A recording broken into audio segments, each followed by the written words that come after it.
पाक आर्मी की वजह से हम रात को बड़े सुकून से सोते हैं। हम आज भी उनकी तारीफ करते हैं और कल भी तारीफ करते हैं और करते रहेंगे। इनको सैल्यूट भी पेश करता हूँ। मैं 9 मई से पहले एक खाली पेपर था, मुझे नहीं पता था कि मुझे जेल में जाने के बाद इस कदर रिस्पेक्ट मिलेगी। मैंने किसी बिल्ली के बच्चे को मारा नहीं, तो मैं इतनी बड़ी जगह पे कुछ क्या कर सकता हूँ। 96/23 है, पाकिस्तानी तारीख का सबसे बड़ा मुकदमा है। हम कैसे दहशतगर्द हो सकते हैं? हमारी गवर्नमेंट है, उससे एक ही इल्तिजा करूंगा कि हम दहशतगर्द नहीं है। हम इस पाकिस्तान के हैं, हमें इस पाकिस्तान से प्यार है, हमारे मुकदमात खत्म होने चाहिए। मैं इस वक्त इतना को 9 मई की जद में आ गया हूँ कि मेरा कारोबार हो गया। मेरे पीछे इतने को लोग उठाए गए कि मुझे नहीं पता था कि मैं इतना बड़ा दहशतगर्द हूँ। एक चीज का जरूर फख्र है कि मैं अपने मुर्शद इमरान खान का मुकदमेबार हूँ। मेरी वालदा जेल में मिलने आती तो मैं अपने आप को इस तरह कंट्रोल करता था और मैं उनको बिल्कुल अपना हैप्पी फेस देता था। मैं अंदर रोता होता था कि वॉशरूम में जाके या किसी साइड पे जाके। 2.5 साल का बेटा है वो, मैं जब अंदर गया ना तो उसके बाद उसको ब्लड कैंसर हो गया। ना वालदा ने बताया मुझे, सिर्फ उन्होंने ये बताया उसकी तबियत खराब है, उसका ब्लड चेंज हो रहा है। मेरी सिस्टर दुबई से आई हुई थी, उससे नहीं बर्दाश्त हुआ। उसने मुझे बताया कि तेरे बेटे की तबियत बहुत खराब। तो मैंने पूछा क्या हुआ, तो उसने मुझे बताया उसको ब्लड कैंसर, उसको कीमो लगती है। आपको नहीं पता जी, मुझे तो अंदर, मैं अंदर था, उन्होंने कहा इसको अंदर बैठे बताएंगे तो ये तो अंदर मर जाएगा।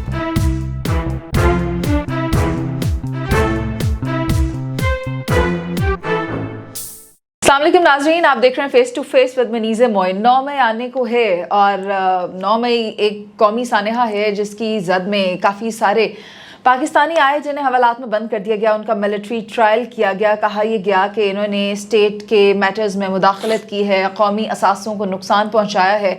आखिर हमें उन लोगों से भी जानना है कि उनका कसूर क्या था और क्या वो अपने आप को एक मुजरिम तस्वुर करते हैं या उन्हें बगैर किसी जुर्म के सज़ा दी गई और उन्होंने एक फेज़ अपनी ज़िंदगी का जेल में गुजार दिया या ज़ाया कर दिया।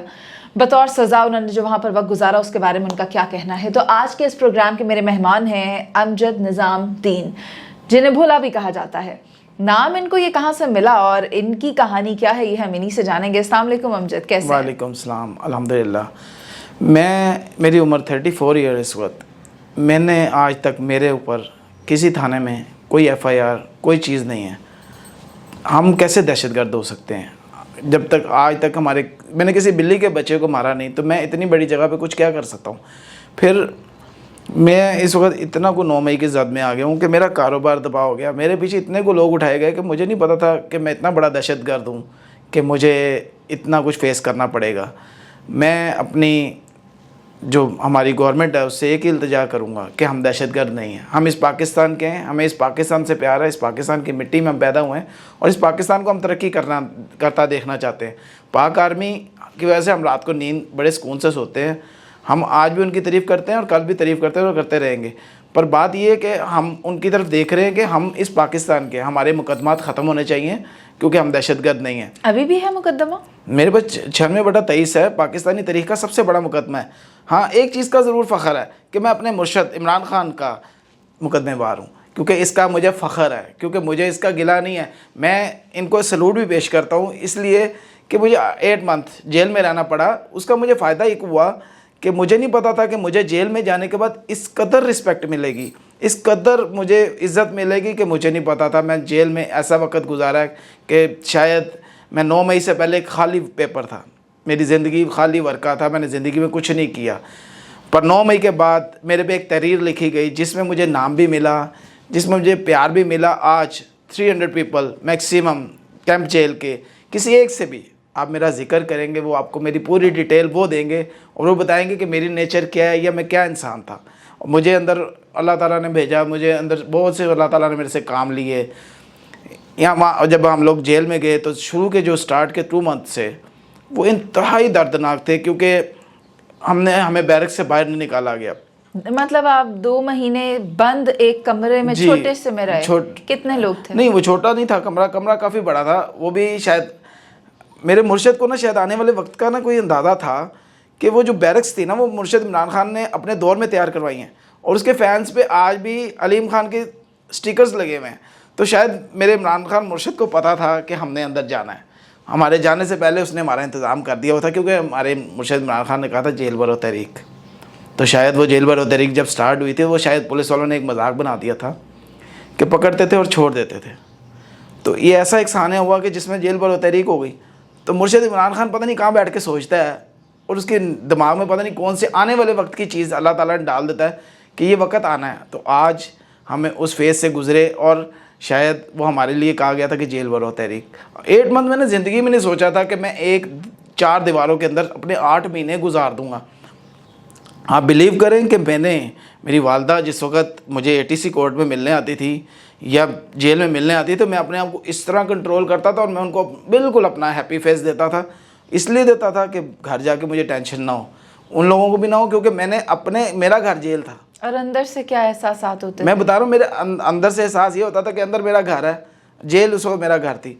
तो अंदर जाने के बाद मैं अंदर रोता होता था कि वॉशरूम में जाके या किसी साइड पे जाके कि यार मेरी वालदा आई थी, वो मुझे देखने आई थी, पता नहीं किस कर्ब से गुजर रहे होंगे, बाहर किस वक़्त से गुजर रहे होंगे। उसके बाद मेरा 2.5 साल का बेटा है, वो मैं जब अंदर गया ना, तो उसके बाद उसको ब्लड कैंसर हो गया। उसका नाम है हमदान। उसका चिल्ड्रन हॉस्पिटल से इलाज हुआ। उस दौरान मुझे छोटे भाई ने नहीं बताया, ना वालदा ने बताया, मुझे सिर्फ उन्होंने ये बताया उसकी तबीयत ख़राब है, उसका ब्लड चेंज हो रहा है। तो अंदर हमारे पास मेजॉरिटी जो थी ना पढ़े लिखे लोगों की थी, जिसमें यूनिवर्सिटीज़ के प्रोफेसर्स थे, डॉक्टर्स थे, इवन देन वकील भी आए। तो मैंने एक डॉक्टर से पूछा, मैंने कहा यार ये ब्लड जो चेंज होता है ये किस दौरान होता है, क्योंकि मुझे तो पता नहीं था। उसने कहा ब्लड कैंसर हो तो उसी दौरान ये चेंज होता है, अदरवाइज़ चेंज नहीं होता। तो जिस वक्त मैंने पूछा, मुझे लगा कि नॉर्मल सीन है कि नहीं इतनी बड़ी। मेरी सिस्टर दुबई से आई हुई थी, तो उसने मुझे बताया कि उससे नहीं बर्दाश्त हुआ। उसने मुझे बताया कि तेरे बेटे की तबीयत बहुत ख़राब है। तो मैंने पूछा क्या हुआ, तो उसने मुझे बताया उसको ब्लड कैंसर हो गया। डॉक्टर्स ने क्या बताया था बेटे के बारे ब्लड में? कैंसर क्रिटिकल कितना था? बहुत स्टेज ज़्यादा कौन कीमो सी लगती थी? रही है उसको, कीमो लगती और रही आपको है। नहीं पता नहीं था? जी, मुझे तो मैं अंदर था, उन्होंने कहा इसको अंदर बैठे बताएंगे तो ये तो अंदर मर जाएगा। अब कैसा है वो? अब अल्हम्दुलिल्लाह काफ़ी से पहले मेरे आने के बाद, बाहर आने के बाद वो हैप्पी रहता है। वो मेरे अंदर जाने के बाद सैड हो गया। आप बिलीव करें कि मुझे जिस दिन पता चला ना, तो मेरे पे क़यामत का मंजर था वो, कि शायद मेरे पे उस वक्त मेरे दोस्तों ने मुझे सहारा दिया एटीसी कोर्ट के अंदर, जिसमें मेरी सिस्टर ने बताया। तो मेरे सारे दोस्त गवाह हैं इस चीज़ के कि मैं उस वक्त किस कर्ब से गुजरा। मेरे से उस वक्त ना हर चीज़ मेरे लिए फना फिला हो गई, कि मैं अंदर का अपना जो सब्र था ना, उस दिन मैंने तोड़ा।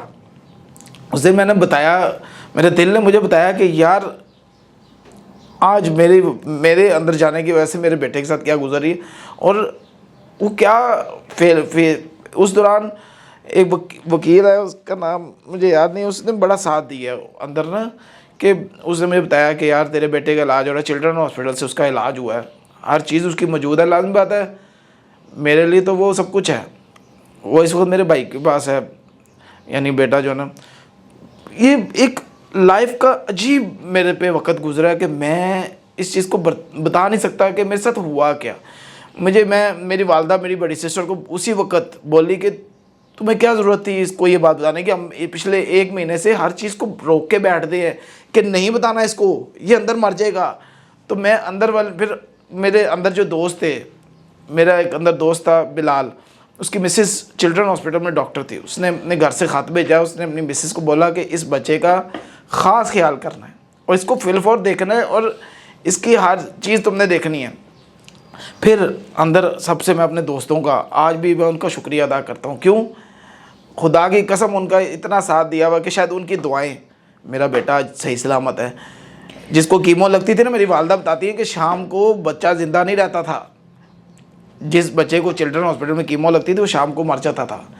तो मेरी वालदा कहती है कि वो कहते थे, डॉक्टर कहते थे मौजज़ा है कि 5 वक्त की नमाज़ पढ़ने के बाद 4 बैरक्स थी, 4 बैरक्स में तकरीबन 80 लोग थे, तकरीबन 300 के करीब लोग एक वक्त 5 वक्त की नमाज में उस बच्चे के लिए दुआ कर रहे थे। जब आपको पता चला तो आपने रिक्वेस्ट की कि आपको मिलने दिया जाए? शायद हमारे जो इदारे हैं ना वो बहुत सख्त दिल के लोग हैं कि उनको इवन देन के अगर किसी की वहाँ पे घर से इत्तला आई है ना कि किसी के घर में कोई डेथ हो गई, तो वो भी हथकड़ियों में लेके जाया जाता था और वहाँ पे उसको जनाजा भी हथकड़ियों में पढ़ना पड़ता था। तो मैंने तो इस चीज़ को मैंने नहीं उनको बोला कि मैं उसको देखता तो शायद मैं अंदर ही अंदर घुट के मर जाता, क्योंकि दूर था, बर्दाश्त कर लिया, करीब होता तो मेरे से बर्दाश्त नहीं होता। तो मैंने इसलिए अपनी वालदा को बोला कि इसकी तरफ जितना फोकस है वो करना है। मेरे लिए ना उस वक़्त हर चीज़ फना फिला हो गई थी कि यार ये हुआ क्या। मेरे अंदर जाने की फिल मैं बिल्कुल सही छोड़ के गया हूँ और मेरे पे ये वक़्त आ गया अल्लाह की तरफ से था, क्योंकि मुझे नहीं पता था कि अंदर मुझे जाने के बाद ये फ़ेस करना है। पर मैं अपने अल्लाह के सदक़े जाऊँ कि वो दुनिया में इंसान को भेजता है तो हर चीज़ वो कहता है मैं उतना दर्द दूँगा जितना बर्दाश्त करोगे, उससे ज़्यादा ना कम। तो अल्हम्दुलिल्लाह मैंने अपनी ज़िंदगी में, मैंने अपनी लाइफ में, शायद मेरे अल्लाह ने मुझे इस इम्तिहान से गुजारा, मैंने मेरी हाथ से या मेरी ज़ुबान से आज तक किसी को नुकसान नहीं हुआ। इवन देन जेल के अंदर मैं मुंशी भी रहा। ये क्या किस्सा है कि जहाँ सबको बंद कर दिया गया, सबके रवाबित मुनक़ता कर दिए गए, आपको एक जिम्मेदारी मिल गई? फर्स्ट 2 मंथ्स हमारे पास मुंशी भी और थे, खाना आता था वो भी वही देते थे, दरवाज़ा खुलता था, दरवाज़ा बंद हो जाता था। इनका मुंशी गया तो मेरा दोस्त था, उसने मुझे बोला यार इनका मुंशी नहीं है, तो ये कह रहे मुंशी लगना है। तो मैंने बोला ठीक है, कागज़ कलम हाथ में आ रहा है, तो चलो पैसे मिल रहे थे साथ? वो कहीं दे ही ना दें पैसे, वो पैसे नहीं देते, वो बल्कि समझ लें कि आपको अपने लिए, अपने लोगों के लिए ज़रूरत थी। मैं अपने लिए नहीं, अपनी ज़ात के लिए नहीं निकला था। मेरे 300 जो मेरे पीपल थे, जो अंदर लोग थे, वो आज भी इस चीज़ को मुझे अप्रिशिएट करते हैं और वो कहते हैं कि जिस वक्त तूने बाहर निकलना शुरू किया तो मैंने दरवाजे खुलवाने शुरू किए, क्योंकि जिस वक्त मुंशी लगा तो मुंशी का काम है कलम और रजिस्टर्ड, वो उसकी ड्यूटी है, उसने उस पर हाज़िरी भी लगानी, बाहर किसी ने दवाई लेने जानी है, किसी ने कोई चीज़ लेने जानी है, तो उसने वो हाज़िरी लगानी है, उसको पता है फ़लाना बंदा बाहर गया, फ़लाना बंदा इन हुआ है। तो मुझे नहीं पता था कि जेल में जाने के बाद इतनी बड़ी ड्यूटी मिलेगी, क्योंकि मेरे को 300 के 300 लोग इस चीज़ की गवाही देंगे आपको कि मैं अंदर मुंशी लगा। मुंशी लगने के बाद आहिस्ता आहिस्ता पुलिस वालों से सलाम दुआ डलना शुरू हुई। अच्छा। जो भी आता था फिर उसको कहना कि यार थोड़ा सा प्यार मोहब्बत करेंगे तेरे साथ तो हमारे बंदों को खोलना शुरू कर। फिर आहिस्ता आहिस्ता ऐसा हुआ कि जो आशा था डिप्टी सुप्रीडेंट, तो उसको एहसास हुआ कि यार इनको थोड़ा सा खोलना चाहिए। तो फिर उसने, जो आशा ने थोड़ी सी हमारी हेल्प आउट की। इवन देन के हमारी अंदर एक दिन ना स्ट्राइक हो गई। किस चीज़ की स्ट्राइक थी? सुबह सुबह का टाइम था, तो जो फजर के बाद ना हमारी दुआ होती थी बाहर निकाल के ना, तो दुआ के दरमियान ना एक बैरक से लोग थोड़ा सा लेट निकले, तो वो पुलिस वाले ने आकर चपेड़े मारना शुरू कर दी। तो जिस वक्त पुलिस वाले ने चपेड़े मारना शुरू की तो वो दोस्त थे जो वो खड़े हो गए, उन्होंने कहा यार ये ज़्यादती, ये गलत बात है, हम लोग पढ़े लिखे लोग हैं, हम क्रिमिनल्स नहीं, आप लोग हमारे साथ बर्ताव क्या कर रहे हैं। वो जिसने सवाल किया ना, वो 3 से 4 लोग थे, उनको वो साथ ले गए। क्या वो तुम्हें 40 चक्की में बंद करते हैं? वो 40 चक्की जेल के 40 चक्की वो जेल के अंदर एक जेल होती है, यानी कि वो समझ लें कि एक छोटा सा कमरा होता है, उसके अंदर आपको बंद कर देना होता है। वो 3 से 4 लोगों को ले गए, तो हमने पीछे से ना खाने की स्ट्राइक कर दी कि हम लोग नहीं खाएंगे, हमारे बंदे दो। उन्होंने गलत क्या किया, आप लोग हमें मार रहे, तो हमने आगे से बात की। तो वो उनको लगा कि उन्होंने ना, हम लोगों ने जब खाना नहीं खाया, वो 20 से 25 लोग आ गए, तो उन्होंने हमें डंडे के ज़ोर पे खाना खिलाया कि खाना खाओ वरना सबको मार पड़ेगी। तो हम लोगों ने उस वक्त एम बंदा के हमने खाना खा लिया। हमने फिर भी उनसे मुतालबा किया कि हमारे लोग वापस करें, देखें हम लोग, फिर उन्होंने हमें लोगों को वापस भेज दिया। पर बात करने का मकसद ये है कि अंदर का जो वक्त था ना, वो बड़ा मुश्किल था। ठीक है, मुंशी लगने के बाद फिर मुलाकात, जो मंगल वाले दिन जितनी मुलाकातें होती थी वो मैं निकालता था। इवन देन के अपने जो बैरक थी उसके अंदर खाना 80 लोगों को डिस्ट्रीब्यूट करता था। तो वो खाना तकसीम करना बहुत इंतहाई मुश्किल है, क्योंकि आप जब 80 लोगों को खाना तकसीम करने निकलते हो ना, तो आपको सबको इक्वल डिवाइडेशन देनी है। अगर आप 19-20 करोगे ना, तो आपको इंसाफ किया करते थे। लेकिन मैं ये पूछना चाहती हूँ कि आपका कसूर वाकई था या नहीं था? क्योंकि आपको भी पता है कोर कमांडर हाउस का इंसिडेंट हुआ है, वो कसूर था कि नहीं था? मैं उस चीज़ को कंडेम करूँगा, यानी कि वो अच्छा नहीं था, जो हुआ वो अच्छा नहीं था। वो हम लोगों ने नहीं किया। हम लोगों को साबित करते, अगर मैं उस चीज़ में मुलविस हूँ तो मुझे सज़ा देते, नहीं हो तो मेरा मुकदमा ख़त्म कर दीजिए। हाँ, मेरा एक कसूर ज़रूर था, मैंने इमरान खान मुर्शद से प्यार किया, कल भी करता था और आज भी करता हूँ, क्योंकि वो मेरा लीडर है और मैं उसको यहाँ से लीडर मानता हूँ। शायद मैं सारी ज़िंदगी किसी और को लीडर नहीं समझता, ना मैं मानता हूँ, ना मैं अपनी जो मेरी पार्टी के MP हैं, मैं उनको कुछ नहीं समझता। मैं आपके सामने कह रहा हूँ, मैं उनको कुछ, आपकी पार्टी के MP ये जितने ही हैं, जितने, यानी कि उनमें से चंद लोग बहुत अच्छे हैं, पर जिसने मेरे मुर्शद इमरान खान को धोखा दिया ना। आज परवेज़ इलाही से किसी ने सवाल किया कि सारी ज़िंदगी क्या कमाया, उसने कहा जब तक मैं दूसरी पार्टियों में था मैंने पैसा कमाया, शोहरत कमाई, मेरा इमरान खान मुर्शद का सिर्फ नाम जुड़ा, मुझे इज्जत मिल गई। अच्छा, मैं एक दिन ना मंगल वाले दिन मुलाकात थी, मैं उनको इंटरेस्टिंग गल ते ਉਹਨਾਂ ਦੀ इमरान खान साहब ने मनी कोई नहीं, उन्होंने किया सी असेंबलियां नहीं तोड़नी, उन्होंने फिर भी मेरा मुर्शिद ने जो कहा है उसके आने वाले वक्त में रिजल्ट मिलेगा और अच्छा मिलेगा। वो जो बोलता है पता नहीं कहाँ से बोलता है, अल्लाह पाक ने उसको कौन सी गिद्दड़ सिंगी दी हुई है। वो बहुत ज़्यादा इंसान है, वो अंदर बैठ के भी जो बोलता है पता नहीं कहाँ से कहाँ पहुँच जाता है। ये बाहर बैठ के कुछ नहीं कर पा रहे, वो अंदर बैठ के सब कुछ कर रहा है। तो हम तो अभी भी उसको सलूट पेश करते हैं कि इमरान खान डटा रहे, हम तेरे साथ हैं, कल भी तेरे साथ थे, आज भी तेरे साथ हैं। अच्छा, ये जो आपका नाम है भोला, इसकी क्या स्टोरी है? मैं आपको उससे पहले एक चीज़ बताता हूँ कि ना, खाने में ना मुर्गी आती होती थी, तो कभी लेग पीस इतना सा आता था और कभी इतना आता था। तो हमारे एक दोस्त ने ना सुपरिटेंडेंट से सवाल कर दिया कि सर कभी लेग पीस इतना सा आता है, कभी इतना आता है। तो सुपरिटेंडेंट ने क्या किया, ज़हीर विर्क साहब ने, उसने कहा इस बच्चे को बाहर बुला लो। उसने उसकी ड्यूटी लगा दी वहाँ पे कि जाओ लंगर खाने पे तुम्हारी ड्यूटी है और ज़रा चेक कर लेकर। उसका नाम था बिलाल। तो वो जाके ना फिर वहाँ पे चेक करता होता था कि मुर्गी सही। हम लोग परेशान होते थे क्योंकि देखें इतना मुर्गी का लेग पीस कभी भी नहीं आया। अगर आया तो हम लोगों को बता दें। हाँ, मैं आपके तवल्सल से अपनी जेल इंतज़ामिया को एक छोटी सी बात कहना चाहूँगा कि खुदारा हम लोगों को तो सबक मिला है ना, एक नॉलेज मिला जेल में जाने के बाद। हम पढ़े लिखे लोग थे, हम लोगों ने ज़िंदगी में किसी से ज़्यादा, जो अंदर क्रिमिनल्स भी है ना, खुदा का वास्ता अपनी गवर्नमेंट से इल्तिजा करूँगा उनके लिए रोटी अच्छी कर दें। आप बिलीव करें इतनी मोटी रोटी होती है जिसको खाना इंतहाई मुश्किल है। समझें कि वो जो बकरों को रोटी डाली जाती है ना, शायद वो रोटी है। और सालन ऐसे है जैसे वो किसी थर्ड क्लास आखिरी स्टेज के जो पेशेंट होता है ना, जब वो मरने वाला होता है तो उसको वो खाना दिया जाता है। तो खुदा का वास्ता वो भी इंसान लोग हैं, वो कोई जानवर नहीं है। तो उनके लिए अल्लाह का वास्ता उनके लिए रोटी अच्छी कर दें, क्योंकि आने वाले वक्त में अगर मुर्शद इमरान खान की गवर्नमेंट आती है, मेरा मुर्शद सीट पे आता है, तो हम उनसे एक ही मुतालबा करेंगे कि खान साहब कुछ करें ना करें, जेल की रोटी अच्छी करते हैं। खाने में क्या मिलता था? मैं बता रहा हूँ, इतनी मोटी रोटी है प्लांट की, आधी कच्ची आधी पकी, जिसको गले से उतारना इंतहाई मुश्किल है। मुर्गी बहुत ज़्यादा दी जाती है, पर उस मुर्गी का जायका ऐसे है कि जैसे वो बिल्कुल ही आप कहें कि खाया नहीं जा सकता। क्यों? उसमें ना नमक है ना मिर्च। मजे थोड़ी लेने हैं जेल में, सजा काटनी है। देखें, सजा काटने गए हैं, पर वो इंसान है। थोड़ा सा तो सजा दे, पर थोड़ी सी कम दे दें। खाने पे सजा ना दें, दूसरी चीज़ों में दे देना। एक खाना ज़्यादा करवा लें, मुशक्कत करवा लें। रिज़्क़ का वादा अल्लाह ने किया है, तो वो जो अंदर चला गया। अब हम ये तो कर नहीं सकते थे कि यार अपने किसी दोस्त को कहते जा यार भाग के क्षमा से नान चने पकड़ना।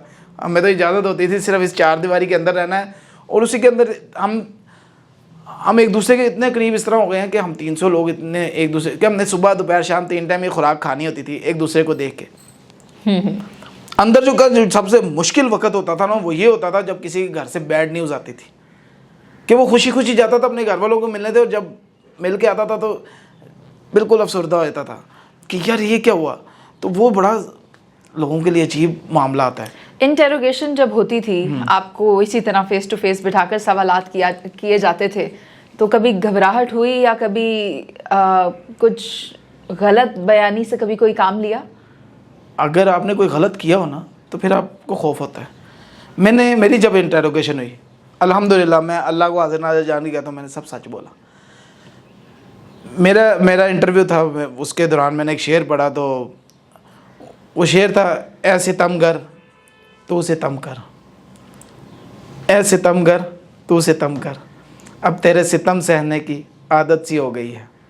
सुना दिया आपने उनको तेरे जो आपका इंटरव्यू लेने आए थे? ज़रूरी था, क्योंकि मुझे उन्होंने, अगर मैं झूठ बोलता तो फिर उन्होंने मुझे साथ ले जाना था, तो फिर मेरे लिए कोई जगह बचनी नहीं थी। शायद आज भी मैं अंदर होता। ऐ सितमगर तू सितम कर, ऐ सितमगर तू सितम कर, अब तेरे सितम सहने की आदत सी हो गई है, अब तेरे सितम सहने की आदत सी हो गई है। अब इस दिल से इमरान खान की मोहब्बत तभी कम होगी जब इस दिल को मौत आ जाएगी। तो जैसे मैंने उनको ये शेर सुनाया, तो उन्होंने बोला कि इमरान खान वाली लाइन भी सुनाई थी? जी बिल्कुल सुनाई थी। ठीक है, तो जब मैंने क्या जवाब आया? जब मैंने शेर सुनाया तो बड़ा प्यारा सा जवाब आया कि हमने तो आप पे सितम किया नहीं, तो आपने हमें पहले ही सितम कर कह दिया। तो मैंने कहा सर, मैंने आप लोगों के बारे में लिखा ही नहीं। जहाँ भी इमरान खान का नाम आता वहाँ मेरी बेटी का नाम आता था। तो जिस वक्त ही मैंने शेर पढ़ा, तो मेरी 2 अदद बेगमा थी, वो दोनों मुझे छोड़ के चली गई। और मेरी 13 साल की बेटी है, अच्छा। उसको मैं सही तरह नहीं मिल सकता। तो मेरे से बड़ा सर सितम किस पे हुआ है? तो वो भी जिस तरह आप हंसी हैं उस तरह वो भी हंस पड़े। मुझे तो वो शेर याद आ रहा है, सरफरोशी की तमन्ना अब हमारे दिल में है। तो वो भी हंस पड़े, देखना है जोर कितना बाजुए कातिल में है। तो वो भी हंस पड़े कि फिर उन्होंने साथ अपने डाटा सर्च कर रहे थे, तो उन्होंने जब देखा कि यार ये तो ओरिजिनल है इसकी, क्योंकि लाजमी बात है वो एक गवर्नमेंट है, गवर्नमेंट के पास हर चीज़ आपका डाटा है, जब वो आपको कैप्चर कर सकते हैं तो फिर आपका डाटा भी उनके पास है। तो उसी वक्त वो मुस्कुराते हुए बोला कि सर ये शेर ऑन पेपर 4 दफ़ा लिखे। वो पेपर पे उसने 4 दफ़ा शेर लिखा, क्योंकि मैंने उसमें गलत मैंने की नहीं थी, मेरे जो चीज़ थी मेरे दिल में मैंने साफ बोली, क्योंकि मैं गिल्टी होता तो मैं झूठ बोलता, मैं झूठ बोलने आया नहीं, मेरे माँ बाप ने सिखाया नहीं। उन्होंने कहा बेटा एक झूठ बोलूँगा ना तो मुझे 100 झूठ बोलने पड़े थे, और जो सुनने आए हुए थे वो आपको फेस इंप्रेशन से वो 1 सेकंड में इस तरह हम आपको बता सकते थे आप सच बोल रहे हैं झूठ बोल रहे हैं, क्योंकि आप उनसे, आपकी जो पाकिस्तान की आर्मी है, ये इंटेलिजेंस है, वो नंबर 1 पे है, सारी दुनिया मानती है। तो हम तो यही कहेंगे कि उनसे आप सच नहीं छुपा सकते। तो मैं यही कहूँगा कि अगर आपको सब सच पता है तो बेहतर ये है कि हम लोगों के मुकदमात को ख़त्म किया जाए। हम इस पाकिस्तान के शहरी हैं और हम पाक फौज से आज भी प्यार करते हैं और कल भी करते हैं। कोई सवाल ऐसा याद है जो बड़ा ही कोई दिलचस्प हो, आपको याद हो कि उन्होंने आपसे ये सवाल किया था? वो सवाल बड़ा अजीब है, तो कि उन्होंने मुझे पूछा कि मैंने ना उनको ऐसे ही कह दिया, मैंने कहा यार मैंने लाश दौड़ती हुई देखी। तो कहते क्या मतलब? हाँ। मैंने कहा लोगों ने डेड बॉडी उठाई थी और बाहर को भागते आ रहे थे। तो अच्छा, उधर उन्होंने मुझे सवाल किया कि कौन था, सिविलियन? मैंने कहा सिविलियन था। लाश सिविलियन की थी। और अगला सवाल रहने देते वो बेहतर है कि, क्योंकि उन्होंने मुझे पूछा कि किसने मारा है, तो मेरे मुंह से बेसाख्ता निकल गया कि जो आपने मारा है। हाँ, नहीं आपने नहीं नहीं कुछ रहने देते हैं। आपने मारा है, ठीक है। नहीं कि बात ये कि ठीक है, मैं यही कहूँगा कि हाँ। इसको आपने मारा है, ओके। नहीं ये कहना चाहते हैं, कह नहीं पा रहे। कोई बात नहीं, हम नहीं कहते। नई लिस्ट आ गई है। नई लिस्ट आ गई है। देखिए हमने सजा भुगत ली, और बात सीधी है कि आज भी हम इस चीज़ के लिए शायद प्रिपेयर हो चुके हैं। मैं क्या, अब इससे आगे तो मौत है, इसके पीछे कुछ नहीं है। हम इस पाकिस्तान के, हम इनसे फिर एक इल्तिजा करेंगे कि खुदा का वास्ता है बैकग्राउंड चेक करें। अगर हम गिल्टी हैं किसी जगह पे तो हमें फांसी दे दें, और अगर नहीं है तो खुदा का वास्ता हमारा साथ दे दे। वो कहते हैं ना कि इश्क करना है तो फिर दर्द भी सीखना पड़ेगा। इश्क करना है फिर दर्द भी सहना होगा, वरना ऐसा करो औकात में रहना सीखो। यानी कि आपने जिस रास्ते पर कदम डाल लिए हैं वहाँ पर आपको पता है कि मुश्किलात हैं। जिसके साथ इमरान खान का नाम जुड़ेगा उसके लिए मुश्किलात हैं। मेरे पास एक छोटे से बच्चे के हाथ में आप इमरान खान का फ्लैग देते हैं, उसके लिए मुश्किलात है। क्यों? इमरान खान क्या एक जिनबूत है? वो इंसान है जिसने हमें शऊर दिया, जिसने हमें इंसान बनाया। 2016 से पहले शायद मैं इंसान नहीं था। क्या थे? हैवान था शायद, पर उसके साथ जुड़ने के साथ मैं इंसान बन गया। आज मैं अगर आपके साथ आप किसी जगह पे खड़ी होंगी, किसी जगह पे आपके साथ कोई मुश्किल आ रही होगी, तो अल्हम्दुलिल्लाह मैं साथ खड़ा हो जाऊँगा। ये सिखाया उसने, कि उसने बताया है कि जब आप किसी मिशन पे निकल जाओ। एक मिनट। जब ये वाक़या पेश आया तो खान साहब से पूछा गया कि आप ही कहते थे ना कि इमरान खान रेड लाइन है, तो अब लोग वहाँ पहुँच गए। उसने कहा मैंने नहीं इन सबको ये बताया, वो तो आप लोगों के साथ भी ना खड़ा हुआ। नहीं, वो आज भी हमारे साथ खड़ा है। देखिए उसने ये कहा था कि ये मेरे लोग नहीं हैं जिन्होंने ये काम किया, ठीक है। उसने हमें तरबियत ही नहीं दी। उसने कभी कहा ही नहीं कि ये इमारत है, इसको जला दो या गिरा दो। रोका भी नहीं। उसने हमेशा ये आप वहाँ पे अगर उस जगह पे on the spot doctor Yasmin Rashid की एक स्पीच सुनती हैं तो उसमें हर बंदे को ये कह रही हैं कि एहतियात करो, हमने किसी चीज़ के अंदर नहीं जाना, कोई चीज़ तोड़ फोड़ नहीं करनी। तो इशारे में कह दिया इधर नहीं जाना, इधर नहीं जाना। हजूम मुश्तहिल है, वो तो उधर ही जाएगा भाई। नहीं, वहां तक लेके क्यों आए आप? हम वहां जाएंगे, क्यों जाएंगे? वो कोई लिबर्टी चौक है जहां पे कोई सर्कस हो रहा है, या वो कोई फोर्ट्रेस है, या कोई आप कोई गार्डन में आए हुए हैं कि आप वहां कहेंगे हम वहां जाके प्रोटेस्ट करेंगे? क्या वो हमारे पाकिस्तान का हिस्सा नहीं है, लेकिन हसास है। वहां जाकर इस तरह प्रोटेस्ट नहीं किया जा सकता। आपने देखा उसके बाद क्या हुआ? हम तो ये कहेंगे कि उस दिन जो हुआ वो अच्छा नहीं था, वो पर वो भी अच्छा नहीं था, वो भी अच्छा नहीं था, और उसके बाद जो हुआ वो भी अच्छा नहीं। रियासत एक माँ है, तो माँ हमेशा प्यार करती है, और कहते हैं कि माँ से ज्यादा माँ फिर छितर भी ला लेती है। तो वो छितर शायद देखिए, छितर तो फिर उसके हाथ में है ना, पर वो प्यार, छितर में भी प्यार है। हाँ देखा, वो इस्लाह वाला प्यार है, हाँ। तरबियत वाला प्यार है। तो, लेकिन बहुत शुक्रिया आपका अमजद निज़ामुद्दीन। मेरी यही बात है और मैं इसी बात पे बात ख़त्म करूँगी कि जिनका कसूर नहीं है, जिनके लिए सानेहा 9 मई उनकी ज़िंदगी का बहुत बड़ा एक अलमिया बन गया है, उनकी कारोबार मुतासर हो रहे हैं, जो तलबा है उनकी तालीम मुतासर हो रही है, जिन ख़वातीन की शादी नहीं हो पा रही है, किसी की वालिदा अंदर है, किसी के रिश्ते टूट कर, तो जो लोग बेकसूर हैं उनको रिलीफ फराहम किया जाए, उनके साथ नरमी बरती जाए, और जो मुजरिम है उनको बिलाशुबा सज़ा दी जाए, क्योंकि स्टेट के अगेंस्ट कोई आएगा तो उस चीज़ को टॉलरेट नहीं किया जा सकता। That was all from my side. इजाज़त दीजिए, अल्लाह हाफ़िज़।